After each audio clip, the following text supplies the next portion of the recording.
All right, guys, we are live, going live into LinkedIn and into YouTube at the Engage Video Marketing YouTube channel. So if you're watching on the replay, thanks for joining me. I've got a guest joining me today, Wesley Dean from Intermotion Media. I'll bring him on shortly. And we had lined up to do this podcast interview for the Engage Video Marketing podcast. And I thought before we got on, well, let's do this live. Why not? See how it goes. So if you're watching on the replay or you're watching live, leave a comment and let us know if you want me to do more of these podcast interviews live for you guys. Now, this episode will come out on the Engage Video Marketing podcast in a couple of weeks' time, so look out for that. But you're watching us record it live here. Let's see how this goes. G'day, Wesley. How you doing? Hey, good day. Good to see you, Ben. G'day. I love it when I get you Americans to say g'day. Good day. I know. Yeah. Good day. I know. I never know whether I should say, hello, mate, or just, hey, man, it's good to see you. Yeah. Yo. Yo, man. Yo, bro. Yeah. You can say g'day. You can be an honorary Aussie for this chat. Okay. Well, I at least have been to Australia, so I'm not completely, foreigner at least. Awesome. Wesley, I'll hit record soon on the actual podcast. But before we do, tell us, where are you? Where are you based? Yeah, so I'm calling in from Alexandria, Virginia. So it's just across the river from Washington, D.C. So very much in the D.C. metro area. And things are going quite interesting right now in terms of, with COVID-19, the coronavirus, and needing to, now shelter in place. So I think we've been at week 3 now for shelter in place. Yeah, I think, and we still have to June 10th is when what we're supposed to, was our goal date. So I'll be working hard with things for quite some time now. All right, man. Yeah, it's crazy, and we're not kind of full lockdown here in Australia yet, but there's a lot of restrictions. You're only supposed to be going out for specific things, or if you have to work from the office. So we've moved virtually. The office, my employees and I, we're all working from our own places, and this is my make-do office now with the kids' keyboard behind me. All right, so let's get into the chat here. Okay, so Wesley, so I'll do a recorded introduction later for you. Okay. So we'll just get straight into the chat. I'm just going to check that I'm recording the audio here in Audition. Awesome. And I'm recording mine too in Audition. Fantastic. Okay, I was just checking to see if we're up on LinkedIn. We are on LinkedIn. LinkedIn was hanging. Yep. Cool. Awesome. Love it. Hang on. Good. Just give me one moment. For those people watching live, this is the exciting part of doing a live broadcast while I'm focused on getting a podcast recorded as well. Just need to check that everything's working. All right, cool. Love it. Okay, let's do it. Absolutely. Okay.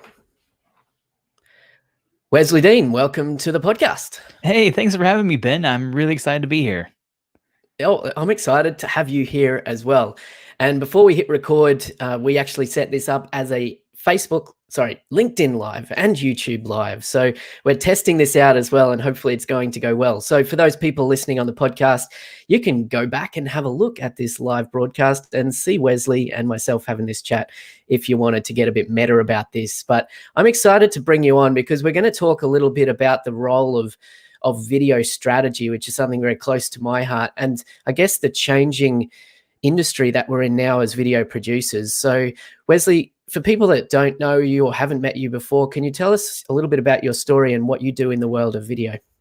Yeah, absolutely. So I started off and didn't really think I was going to be going into filming and media. I actually wanted to go more into development work and in terms of international relations, but I just loved filming. And so when I was in school, it was sort of the thing I was like, I could either scrub toilets or I could edit videos at my college's AV office. And I just, got into editing videos, and I just absolutely loved it. I had been into photography beforehand, but hadn't really had the equipment to do the filming. And as I got into it, I just realized that it was something I was passionate about. I came alive. I found myself wanting to spend more time with the camera and hanging out with people who were doing stuff, and just kept exploring more and more. And by the time I was ready to graduate, I had a few people who actually offered to pay me to do shoots. And so I'm not sure if you can remember back to the first time someone paid you to film a project. Yeah. But for me, it was like, whoa, like people will pay me to do this, and they'll pay me to travel. And my mind was just kind of blown by that fact that people would pay me to do this work. And I would just decided, well, if people are going to pay me to do it and I can travel with it, let's just do this full time. So I sort of just dove in, not really having a big plan, almost 10 years ago. But it was just a gradual process of learning from people, of buying equipment. And I have been able to combine, to a certain extent, a lot of my other passions. I've done a lot of work with nonprofits, with groups that are doing work in around the world, and be able to tell whether it's a mixture of brand stories, of stories that are used for fundraising processes, of raising $500,000, $1 million, even just general stuff on social media, or online course videos that go around the world. I've just loved being able to get into video and tell stories that make a difference, and produce online training that helps encourage people and helps teach people how to do new skills. Awesome. And so as a video producer today, specifically at this time of this, pandemic going on, like where are you seeing the biggest shifts happening, either for yourself or at the industry as a whole? Yeah, so I think if we look at it, if we look at kind of steps in time, and we go back, first of all, 10 years ago, when you had the DSLR revolution, where all of a sudden people could have high quality cinematic film, like videos in their hand for a fraction of the cost of what they used to be. And I think there was almost this wave of everyone pushing high quality, pushing pixel count, and pushing lenses and everything like that. But then, and it's hard to tell, I think it probably would have been, maybe 4 or 5 years ago, where there started being a little more of a shift from, yes, we can produce all this fancy, high quality content, but let's actually produce stuff that's, more authentic. Probably had to do more with the shift to people more create stuff with their cell phone, and where that started to become more popular. And so I think there was a bit of a shift towards creating more content, just, go live on your phone, not super fancy.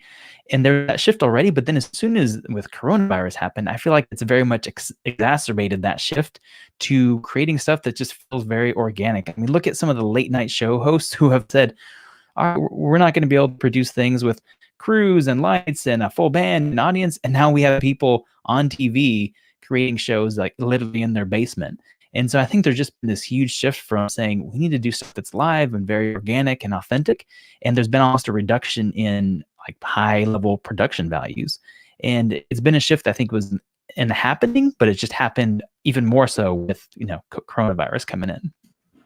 Yeah, I think it's interesting. And I think that idea of video, or the desire within culture for video to be authentic, is something that has really grown over the years as we've moved away from most of the video that we consume being broadcast, professional quality shows broadcast into your lounge rooms. And as videos come online, I think we've really started to see that gradual shift in that way, where now, we're probably spending more time watching, real people on TV in various ways, or on YouTube, or on social media in video, than we do actors and highly produced content. So I think that's a really interesting transition that you're noting there. And now as we move into coronavirus time, I guess, and what comes next is, I think that it's going to exacerbate or speed up this shift. So I think that's really interesting for us as video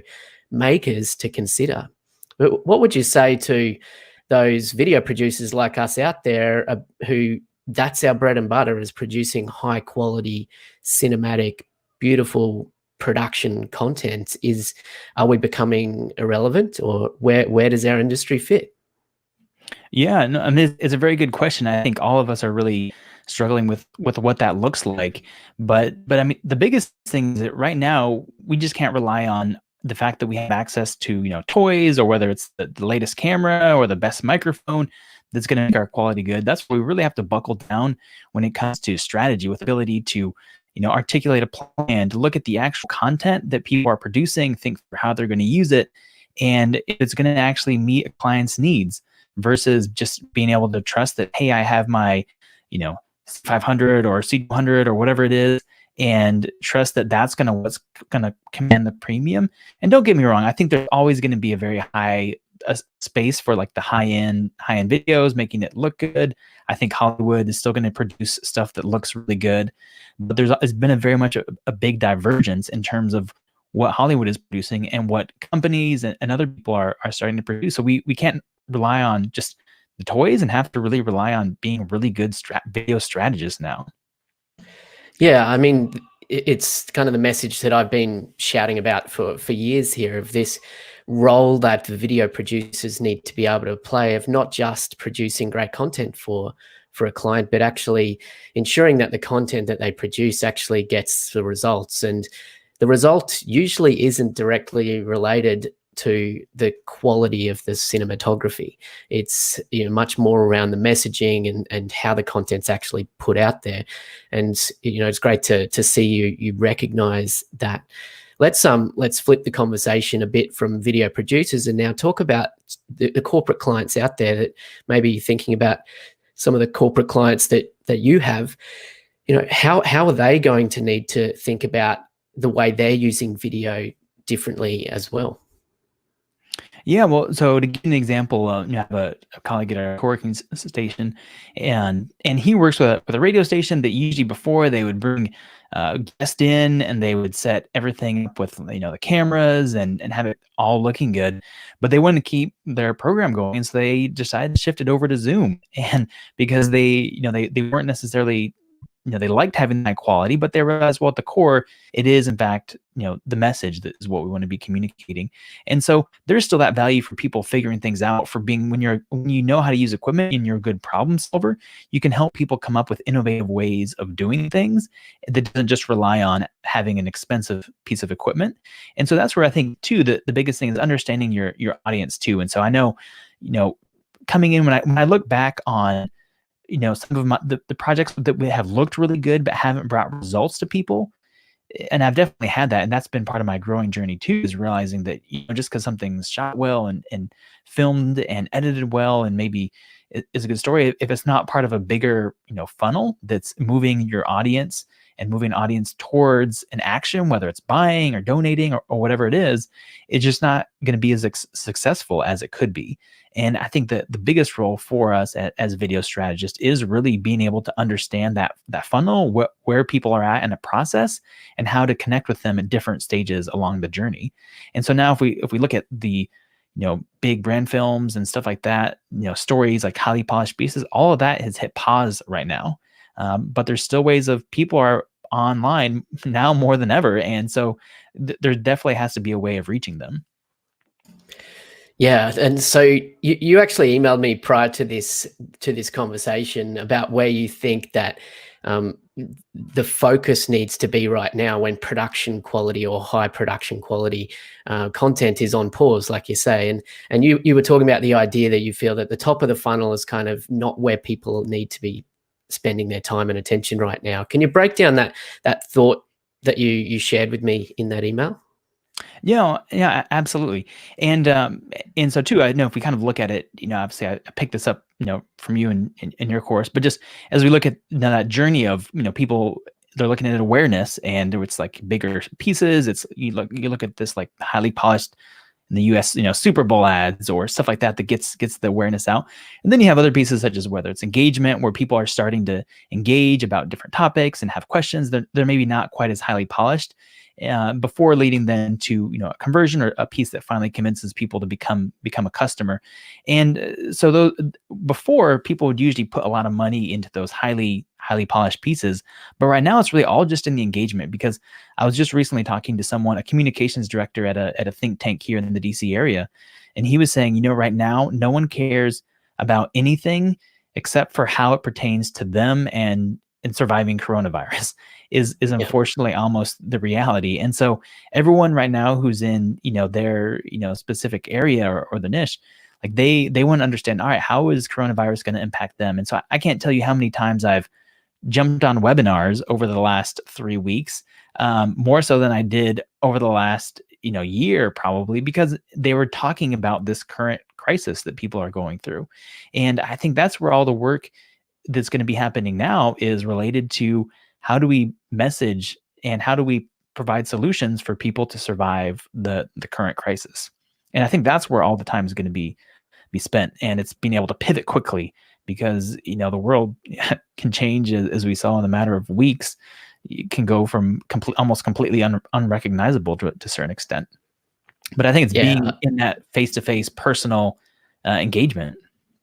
Yeah, I think that's spot on. I really think that where people in business need to be focused right now is on that goal of social engagement, which is all around creating content that provides value to your audience. Because right now, I guess more than ever, that's what people want from brands or businesses that they engage with. Is they want, how are you going to provide value to me in this interaction?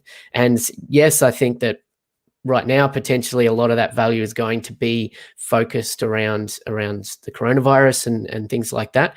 But I think what I've seen working really well with brands is how they're also aiming to provide value in other ways to people, recognizing that, things like kids being homeschooled and things like I'm seeing so much great engaging content from brands that potentially I think they wouldn't have been doing so much in this space, but they're kind of spurred to action, I think, by what's going on, and they want to get out there and say, how can we help our community with content right now? And I think that's what people need to do and continue to do.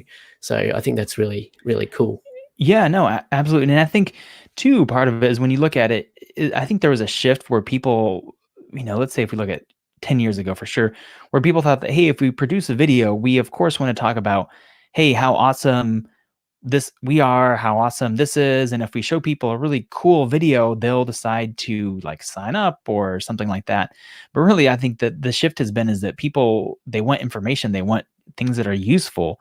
And, right now it's such as like, how many people are going online to look for gym workouts, to look for tips for homeschooling, tips for, educational videos for your kids, and just all this digital content that in some cases was there already, but that people weren't looking at it quite as much. And that's what's going to create some of those relationships that extend afterwards, is who added value to your life when you needed it.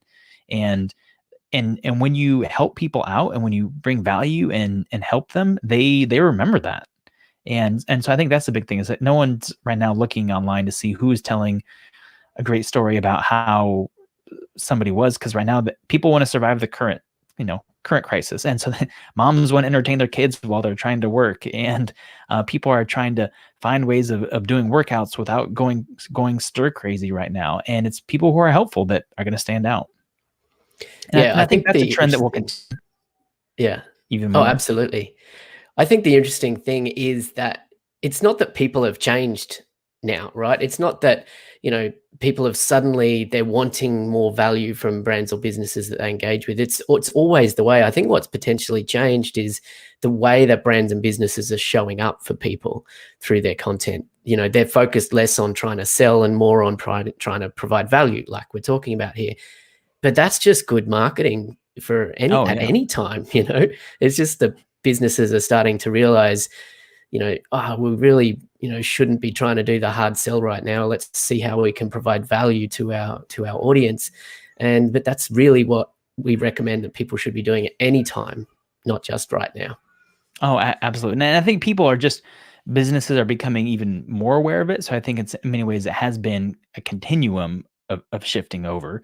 And right now it's been kind of a crisis point where everything, sometimes it feels like progress is slow, and then all of a sudden, things, was like an overnight success, took 20 years in the making, or whatever, however they might say it. But we're seeing a big shift that way, where yes, you need to be, even as we look at how much Zoom has increased, where all of a sudden people before, they'd be traveling, they'd be meeting in person. Now there's a lot of space for sending personalized messages and through video, because people want that connection, and they're looking for usefulness, for value from the very beginning. Yeah, absolutely, 100%. And I'm interested to explore with you, as you've started to position yourself as a video strategist, or as someone who can come alongside your clients and help them understand this journey that they need to be going on. What's shifted for you in your business? I guess as you've undertaken this journey and become more confident as a video strategist. Yeah, and it definitely has been a journey, I would say. So it hasn't been a quick, one night, hey, I'm a video producer and now I'm a video strategist, and it's definitely been a journey. And I know too, that was one of the things that I found very much refreshing about finding you kind of referring to yourself as a video strategist, was because it was helpful to see, wow, somebody else out there is also like, this is a real career, a real field. And because oftentimes when I would start the process and kind of explain it, it took people a little bit to kind of figure it out, because most of the time before, in the past, the video production has been somewhat a commodity. I'd be very good at producing it, but it was, hey, we need a video, and say, all right, what do you want? And then we'd in many cases we would go through the process of going, depend on what it was. Whether it was an online course video, we might not spend quite as much time thinking through behind it. If it was a video where they wanted to raise a lot of money for fundraising, we would definitely spend a proportionate amount of time planning that video. But when you're looking at just that one piece, you're missing so much more of the bigger picture of, what stage are you meeting people? What happens after they watch the video? What does the YouTube thumbnail look like? What does the title look like? How do you decide what the title is? And there's so many of these other elements that people are missing out on completely. Where at times I've had videos where we would produce them, and then I look to go online and see what they did with it. And, it would just have like, terrible number of views compared to how much they spent on it. But then when I look at things like the thumbnail, and they spent tons of time tweaking every little thing inside the video, and then the thumbnail was just the YouTube randomly generated one, or the title, they didn't spend any time thinking through if people actually were going to want to click on a video titled something in particular. And so it's been a process of starting to talk with clients and starting to educate them and help them understand the process even more.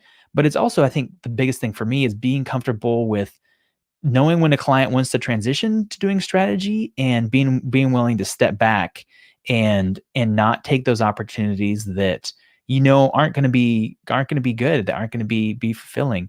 And it's best if you can do that early on. So at one point it was last year, I was talking with the CEO of a nonprofit, and I was talking to him about strategy and how it's important to know your audience and everything. And he said, oh no, yeah, we're in Nashville. A lot of people in strategy, good. We don't need strategy, and we got it. And I checked back later. So eventually, we gave him a proposal for strategy. Said no, we're not going to do it without it. And I think they decided they didn't want to. It wasn't a good fit. But then I checked back a year later, and that guy was no longer with the company. And so part of it is, when working with people, and part of it too for me has been, at times I've been tempted just to say, no, we're not going to do strategy for now, or they don't want to do strategy. Okay, we'll go along with it. But then time and time again, I've seen where that client ultimately at the end isn't happy because they didn't spend enough time doing strategy. And so at first it is hard to when clients push back against spending, because it is work in some ways to do strategy. It's a lot easier for people to say, just give me the video, just give me the video, than it is to stop and ask those questions. It is work, but at the end it's worth it, because after a while I've been able to see that, well, this client, they spent $10,000-$20,000 on a project and it didn't get them the result they need. And so once you go through that enough times, it gives you enough resolve to then say, we need to do this process because it works. And if they don't want to do this process, I'm okay walking away from that, knowing that there's going to be someone who has been there and who's going to want to go through the process. And, there's a lot of people in the US. And so I don't need to take the ones who aren't going to want to do the actual hard work of making things last and actually have an impact. Yeah. I'm so glad you said that, because I've had the same experiences myself as we've positioned into video strategy being the primary method of delivery for what we do for our clients. And I think that's a really good distinction that you're making there, is that if a client is really pushing back on taking a strategic approach to video, then maybe they're just not the right fit for you. Because the way I look at it anyway is, we want to provide the best result for our clients, because if we don't provide the Absolutely. best result, as in the video actually achieving the desired outcome, or at least setting it up for success towards achieving the desired outcome, then we're failing our clients, and failing our clients is not what any of us want to do. I think you recognize that, because it means they're not going to come back for more video. They're not going to even feel that video was a good method for their marketing plan anyway, and it's not good for our industry. So I think that the more strategic we can be with our clients, and the more of us video producers who can understand and implement video strategy into what we're doing, I think it's better for our industry as a whole. So I applaud you and thank you for what you're doing in that space. No, I think you're right, and it does take kind of taking a stand, and because I think what might happen is someone might say, "Oh, we're gonna try this company," and so they try a company and they maybe stay with them for a few years, and they think, "Oh, we need a fresh design, or we need something fresh," and so they'll try another company for a bit. And so I think what can happen is, if we're not careful, that people can get in a habit, because everyone knows that no one's doubting that video is good. Like, everyone knows that they need video, they need to be able to doing it. But I think what can happen is that people can get in the habit of just jumping around, and eventually, everyone can, obviously, there's enough people that people can continually jump around, but they're not actually going to get the results they want unless they actually take a strategic approach of thinking through, things I've learned from you, such as what is my audience actually looking for? What do they actually need? And how can I meet them? Like, what are the problems they have, and how can I solve them? And if you don't take that time to figure some of those things out, you can produce something that maybe looks good and works in one setting, but just doesn't have an impact. Yeah, absolutely. So as you've developed as a video strategist and gone through the online video strategy blueprint course, along with other video producers like yourself around the world, how do you see that this is potentially changing your business as you move forward into the future? Yeah.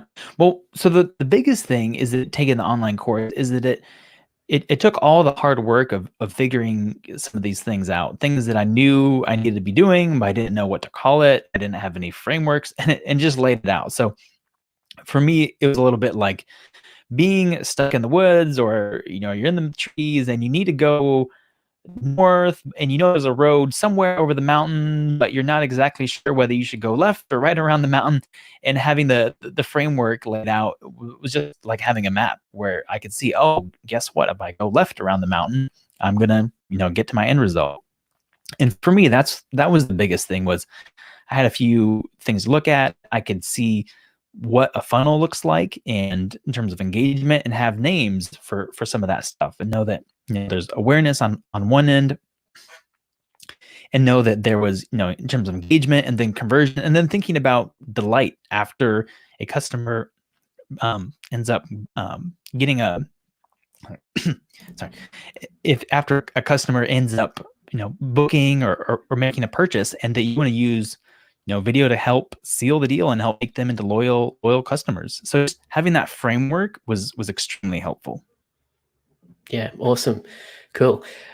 So I guess just to wrap up here, I'd love to just end on where you see our industry going, particularly for us as video strategists. Like, I think it's interesting. Like, video's the thing right now. I think there's no doubt that a lot of attention's on video, that people are seeing the need for video, and so now is a great time to be positioned as someone who can help a brand or business achieve success with video. But what do you see happening in the next 5 years, for example? Will it keep going in that direction? Let's just shoot the breeze a bit on the future direction of our industry. Yeah, and I mean, and I don't want to sound like I'm taking too much of an opportunity of a bad situation, but in some ways, when it came to the coronavirus and just whole situation, in some ways, I was a little bit excited about the opportunity, and to the fact that I had been wanting to transition from stepping back a bit more from the camera to really focus on strategy. And now, over the next 2 months, I have a time to really like lock down and focus on that, because I can guarantee you that no one's going to be shooting anything else unless it's on a computer for the next 2 months, for me personally. And it might be a month or month and a half by the time that the episode's released. But And so now it's a time to really sit back and focus on that. And two, part of it, when we look at, I've started having conversations with, the next generation that's coming up, people who are just graduating from high school now. And in some ways, when they're looking through their Instagram feed or TikTok, they're expecting content that's, interesting and organic. And if they see something that's highly polished, they almost associate it immediately as an ad. And so there's just the big opportunity for people to actually think through, what do people want? Let's attack this strategically. Let's make content that's engaging, that solves people's problems, that adds value to their life, and isn't dependent on having the latest camera or having something that looks extremely cinematic. And the role of thinking through that and helping people think through that is huge, because a lot of people, if they look at something that's like, no, I want the high quality, and help them understand there's a difference between high quality and good, engaging content that meets your goals. And helping people understand that difference is going to be the role of a video strategist, and understand that it's not just about something that looks good. It's not just about having a Super Bowl commercial that knocks it out of the park. I guess a mixed sports metaphor there, but it's about creating stuff that engages people where they're at, and is educational and entertaining at the same time. Yeah, I love it.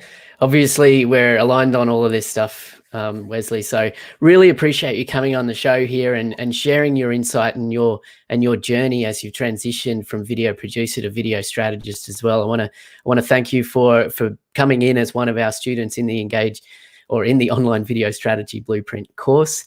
And yeah, continue to crush it, man. You're doing amazing stuff, and I know that you're going to make the best of this opportunity that we have in front of us right now. No, thank you so much. And I know it's been fun being able to follow you and learn from you. But too, throwing it back to you, I'd be curious to see, do you have any thoughts on the tipping point when it comes to video? Where do you think we're at from your point of view, down under? Yeah. Good question, and thanks for throwing a question back at me on my podcast. This is my show. No, that's fine. No, I love it, actually. This is a good question. And I think we're still at the early majority phase of video, or maybe even the earlier than that, in that kind of bell curve, that adoption curve. I think that we've got a long way to go with video, just more generally. I think with the introduction of 5G and technologies changing and platforms changing and growing, and new platforms coming out, I think that the desire for engaging with video content will only be increasing.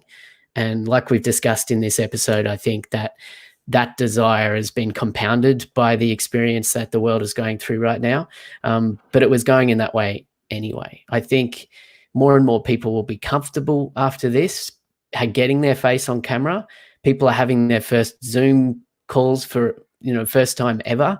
And, they're getting over that fear of being on camera. And I think that, this is the start of a much stronger shift towards video across all levels of business, not just marketing and communications, but across all levels of business. So yeah, I'm excited. I think that us and other people working in the industry are in a good place, a good industry to be in. And yeah, I'm looking forward to where it goes. No, definitely, and especially once things even recover, let's say economically, when we look at things at a global level, I think there will still be a little bit of hesitation about, as much travel. So even if people are comfortable finally going back to their local school, I think there will be, to a certain extent, a little bit of, I don't think things are going to go back to normal in terms of globally, because of fear of a renewed pandemic, because all it takes is one case and, traveling from one country to another, and things all of a sudden spark again. And so I think people are going to go back, and, people are going to be happy once things start opening back up again, but I don't think it's going to go right back to normal. And I think some people are going to realize that, yes, they can work from home in some situations, and maybe the person doesn't have to fly halfway across the country to meet with someone for a 2-hour conversation, for a meeting, and maybe Zoom is just fine. And I think that the repercussions will be when you look at a mixture of reducing virus, but also at the same time helping with reducing carbon emissions. I think that video is really positioned to help save the world in that regard. So I think video in 2020 is going to come to the rescue for our life and relationships and the way we do business. Yeah, absolutely. Wesley Dean, this has been a great chat. It's been fun having you on the show, and we'll have to do it again sometime. I've also enjoyed doing this as a live stream. So for anyone who's been watching live on YouTube or Facebook, thanks for joining us. And Wesley, keep being awesome. Thanks for joining me on the show today. Thanks for having me, Ben. It's been so much fun, and thanks for doing the live. I'm gonna have to start doing this again, and if LinkedIn ever approves me, I know it's a kind of a long process for getting approved on LinkedIn, but I'll have to send them the link, say, hey, I was on. Maybe they'll help my approval process. Who knows how the algorithms work for LinkedIn? But maybe, yeah. I've been having lots of conversations with people that are saying, how do I get LinkedIn Live? I don't have an answer for you guys. You just need to keep applying. Okay, thanks again. We'll talk soon. Thanks so much, Ben. All right, we'll end the recording. I don't know. There was a few people watching us live. That was cool. Yeah, that was fun. Thanks for joining me. So we'll end the chat here for those people watching us live. Thanks for joining in. Leave a comment if you're watching on the replay and you've watched all the way to the end. Wow, well done. Leave a comment. Let me know that you're watching. And Wesley, take care. We'll be in touch soon. All right, take care, Ben. See ya. Bye. See ya.